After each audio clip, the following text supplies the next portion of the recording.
ये देखो, अब आप मुझे इसके और इसके बीच में इक्विवेलेंट निकालना है। तो आप ध्यान से देखो, आपको कुछ सिमेट्री नजर आ रही होगी। मैं अगर इसको थोड़ा सा ये ड्रॉ करूं बच्चे, ठीक है, लाइन ड्रॉ कर ली मैंने। ध्यान से देखना है, लाइन ड्रॉ हो गई है।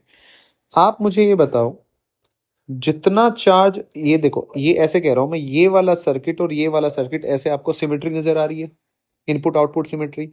यानी कि जितना चार्ज यहाँ होगा उतना ही चार्ज, जितना चार्ज इस पे होगा उतना ही चार्ज इस पे होगा, जितना चार्ज इस पे होगा उतना ही चार्ज इस पे, जितना चार्ज इस पे उतना ही चार्ज इस पे। यानी कि मैं ये कह सकता हूँ, ध्यान से देखना, ये वाली ब्रांच के दो कैपेसिटर सीरीज में, फिर ये वाली ब्रांच के दो कैपेसिटर सीरीज में, फिर सिमिलरली ये वाली ब्रांच के दो कैपेसिटर सीरीज में। ऐसे ऐसे करके कितनी ब्रांचें हैं? चार ऊपर हैं, चार ब्रांच नीचे है। यानी कि मैं कह सकता हूं यहां से कि अगर मैं एल को यहां बना लूं, एन को यहां बना लूं, तो मुझे पता है कि ये जो ब्रांच है, ऐसे कैपेसिटर ऐसे है, ऐसे ऐसे करके मैं आठ ब्रांच बनाऊं अगर, ऐसे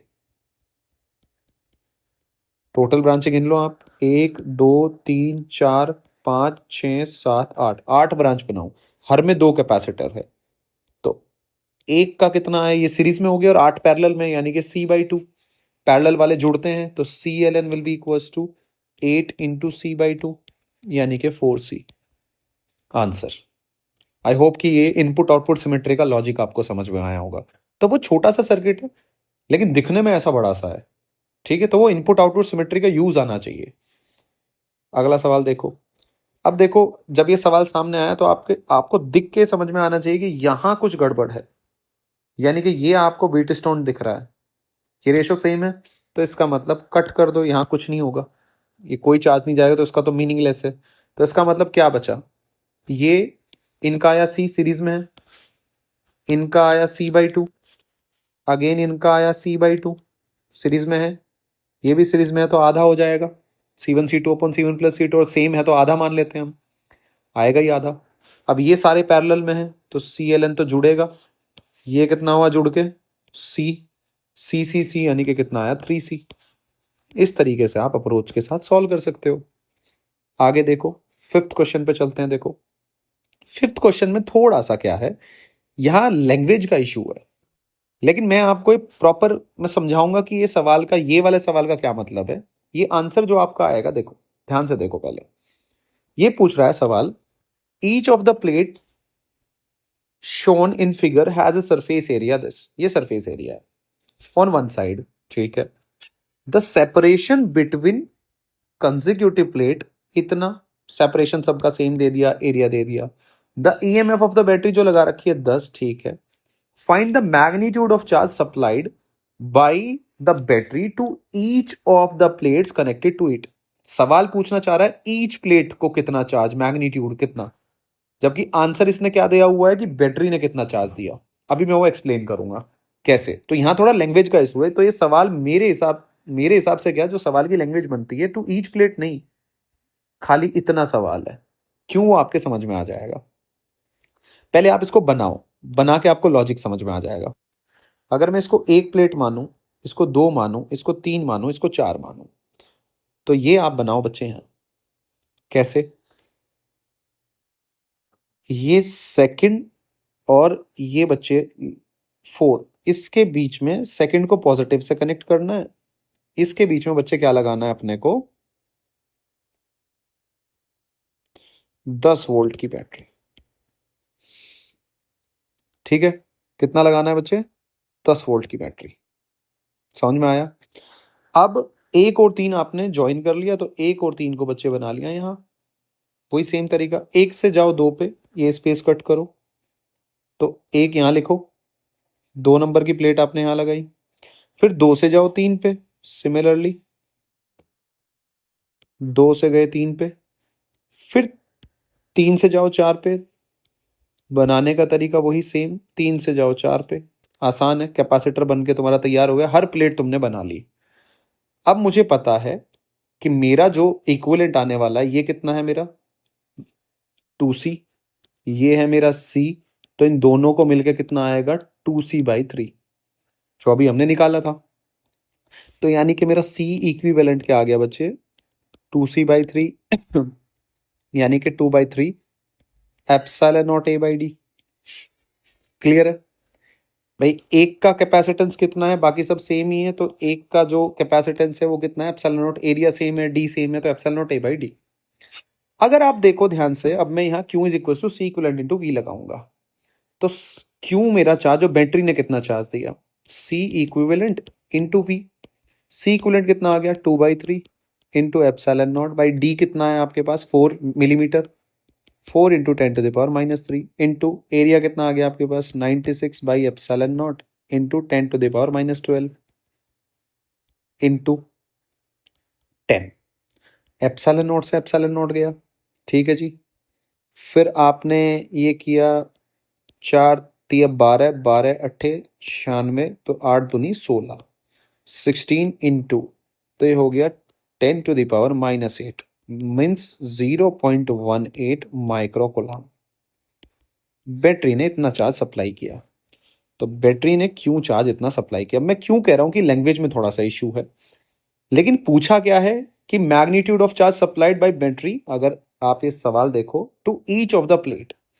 अब चार्ज कितना आया, यहां से डिवाइड करते हैं, देखो 0.16 आया, ये चार्ज आया, ये चार्ज यहां चला गया, तो कितना जाएगा, सेम है तो डिवाइड डिस्ट्रीब्यूट आधा आधा हो जाएगा, 0.8, 0.08। ठीक है, तो यहाँ प्लस है, यहाँ माइनस है, यहाँ प्लस है, यहाँ माइनस है, यहाँ कितना है प्लस, यहाँ कितना है माइनस। क्या आप मेरी बात समझ पा रहे हो? तो अगर आप देखो, जो वन प्लेट है उसको कितना चार्ज मिला, 0.08। अगर आप इस सवाल के हिसाब से, तो हर प्लेट को देखो, दो वाली प्लेट को कितना चार्ज मिला, दोनों को ऐड करो, 0.8 0.8, हमने पढ़ा भी है थ्योरी में, तो कितना आया आंसर, 0.16 माइक्रोकूलम।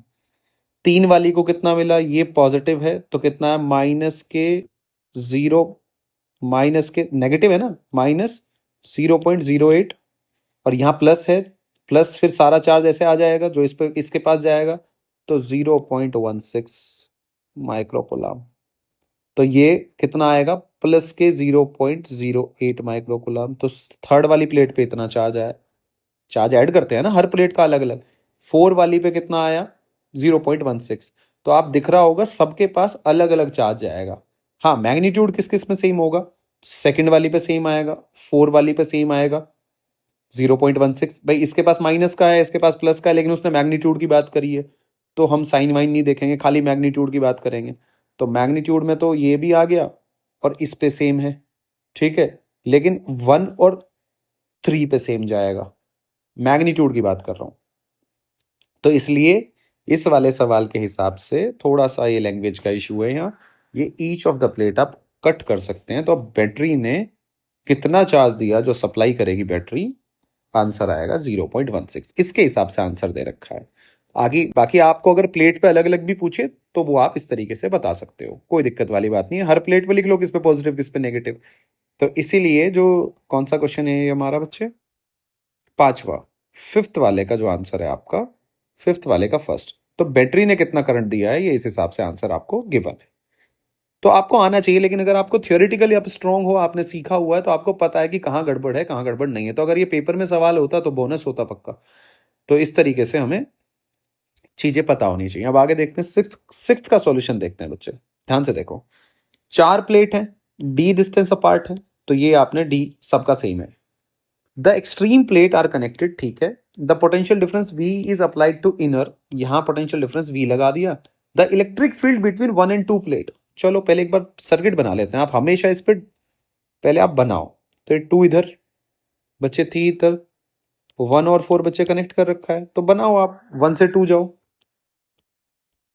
1 से 2 जाओ, फिर आप 2 से 3 जाओ, 2 से 3 जाओ। सबके बीच में सेपरेशन सेम है, तो सबका कैपेसिटेंस भी सेम, तो इसका भी C, इसका भी C, और C will be equal to कितना हो जाएगा, epsilon naught A by D. ये तो बेसिक बात है, लिख लिया आपने। फिर 3 से जाओ 4 पे, यानी कि 3 से जाओ 4 पे, 2 से जाओ 3 पे। ये लिखने से क्या फायदा होता है, आपको ये भी पता है कि कौन सी प्लेट किससे कनेक्ट है, तो कितनी प्लेट कनेक्ट हुई हैं ऐसे कहाँ कहाँ। तो जैसे हमने उसमें देखा है, मतलब हम लेक्चर में देखेंगे ये सब बातें, कि किस पे कितना चार्ज आएगा, तो ऐसे करके ये सारा डिवीजन हो जाता है। अब मुझे क्या है, जो सवाल ने दे रखा है, मुझे सवाल ने कुछ ऐसा दे रखा है कि यहाँ भैया आपने वी लगा लिया, तो आप मुझे एक बात बताओ, इसके अक्रॉस तो पोटेंशियल ड्रॉप कितना होगा वी, और इस पूरी के अक्रॉस भी, क्योंकि दोनों पैरेलल में वी, और ये भी सी है और ये भी सी है, तो यहां ड्रॉप कितना आया, आधा। मैं ए और बी में क्यों इंटरेस्टेड हूं, पहले ये बात कर लेते हैं। मुझे पूछा गया इलेक्ट्रिक फील्ड बिटवीन 1 and 2, यानी कि अगर मैं V12 is equal to E into D, तो यानी कि E12 निकालना है तो V12/D ही करना पड़ेगा। क्या ये बात सही है? अगर मुझे इलेक्ट्रिक फील्ड 1 2 का निकालना है तो V12 आना चाहिए। इसके बीच में पोटेंशियल डिफरेंस कितना होगा? अब आपको पता है यहां पोटेंशियल कितना डिवाइड होगा, V/2, आधा आधा, क्योंकि ये वाली ब्रांच सीरीज में है, तो V/2 यहां ड्रॉप होगा, V/2 टोटल तो V ही है ना, इसको भूल जाओ, इसका कोई काम नहीं है। ऊपर वाली ब्रांच तो भाई पैरेलल में है ना, जिसके अक्रॉस, पूरी ब्रांच के अक्रॉस V पोटेंशियल का ड्रॉप है। तो बच्चे E12 कितना हुआ, V/2 इंटू डी। तो आंसर कौन सा आया? सेकंड। ठीक है जी, नेक्स्ट 7th क्वेश्चन की तरफ चलते हैं। तो क्वेश्चन नंबर 7 का हम सॉल्यूशन देखते हैं। Find potential at A and be in the given circuit. इसने कुछ कंडीशन इम्पोज इस पर कर रखी है, तो उसको आप देख के घबराना नहीं है।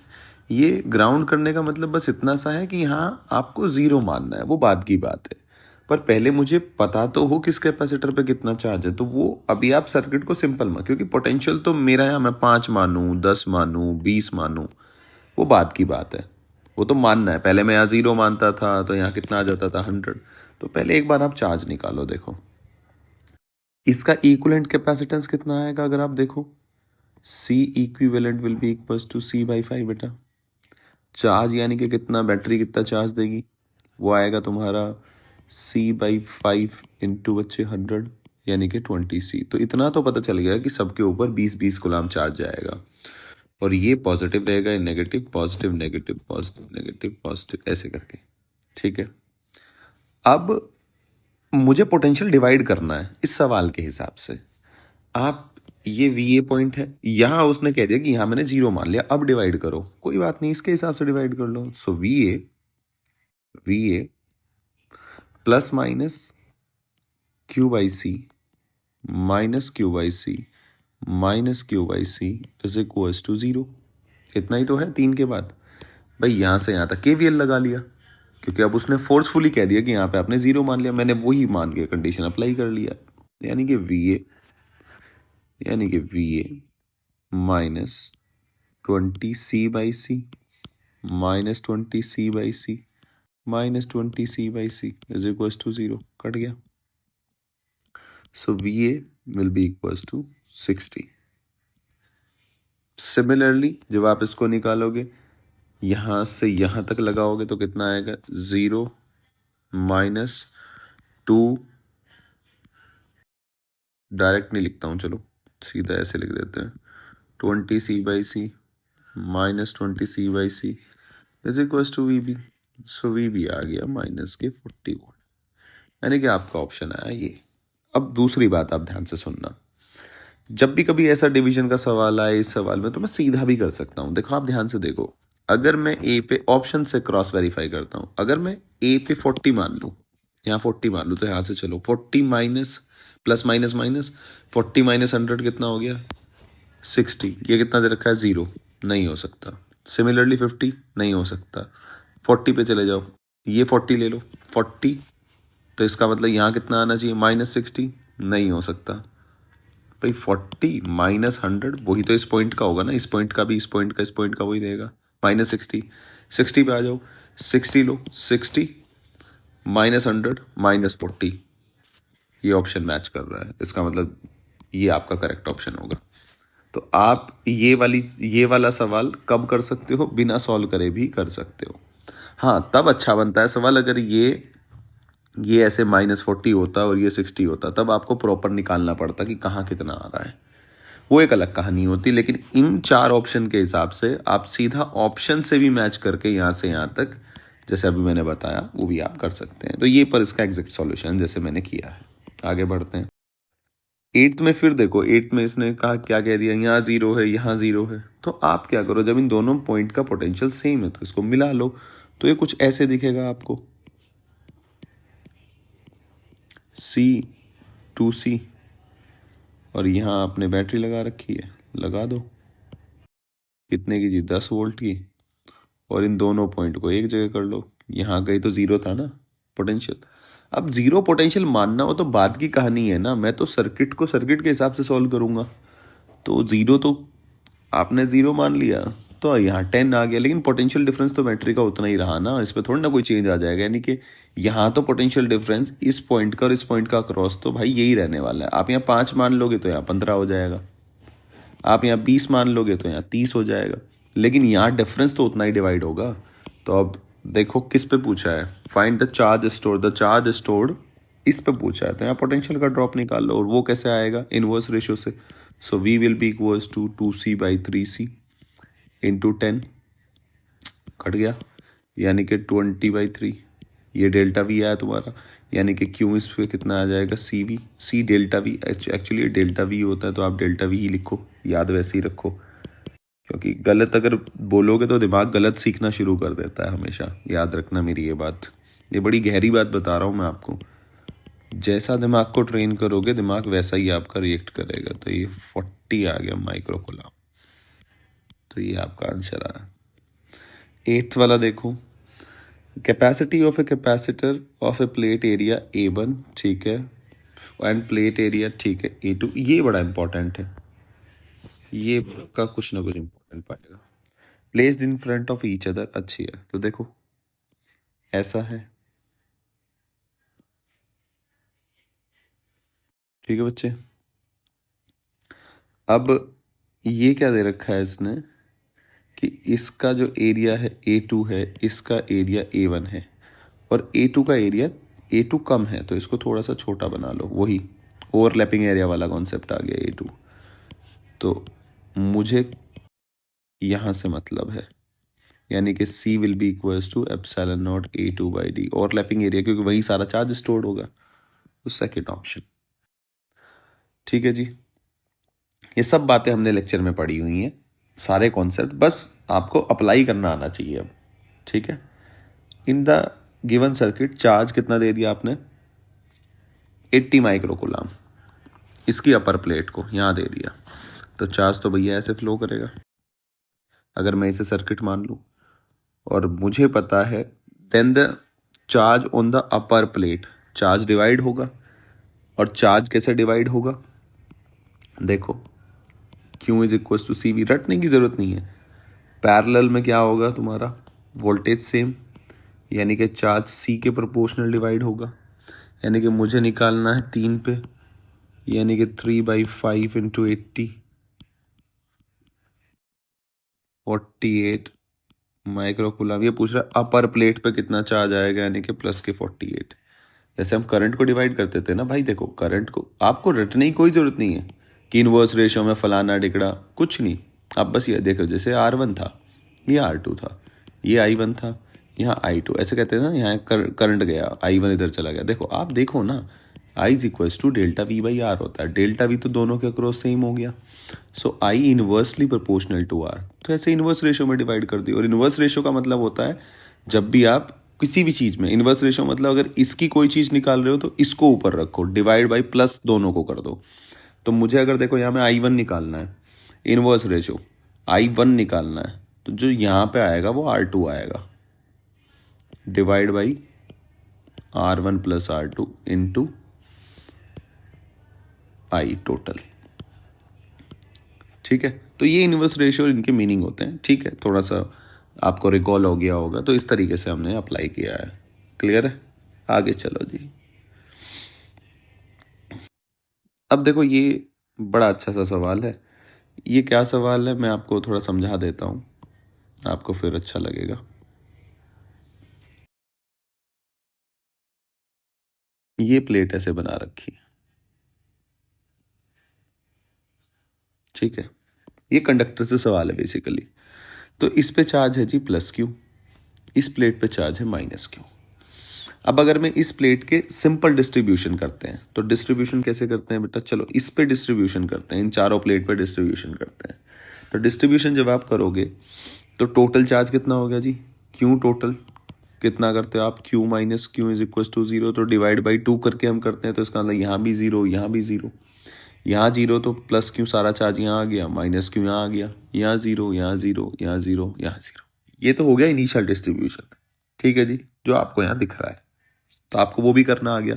कंडक्टिंग प्लेट में डिस्ट्रीब्यूशन करते हैं ना, टोटल चार्ज को आधा डिवाइड कर दो। अगर ये तब करते हैं जब ये, अगर ये वाला ये वाला ये वाला ये वाला, ठीक है ना, अगर ये मिला विला ना रखे हों, ठीक है, और ये ऐसे ही रखी हुई हो तो कोई बात नहीं।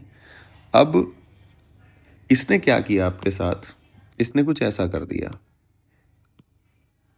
बच्चे, इसने किया कि मैं ऐसे नहीं, मैं भैया मैं तो इसको कनेक्ट करूँगा, इसको कनेक्ट करूँगा मैं तो बीच वाली प्लेट को। तो अगर बीच वाली प्लेट को मैं कनेक्ट करता हूँ तो कितना चार्ज आएगा, चलो जी इसको भी देखते हैं। कुछ कुछ कहानियाँ पर हम बनाते हैं। इस पे प्लस क्यों है बच्चे, इस पे माइनस क्यों।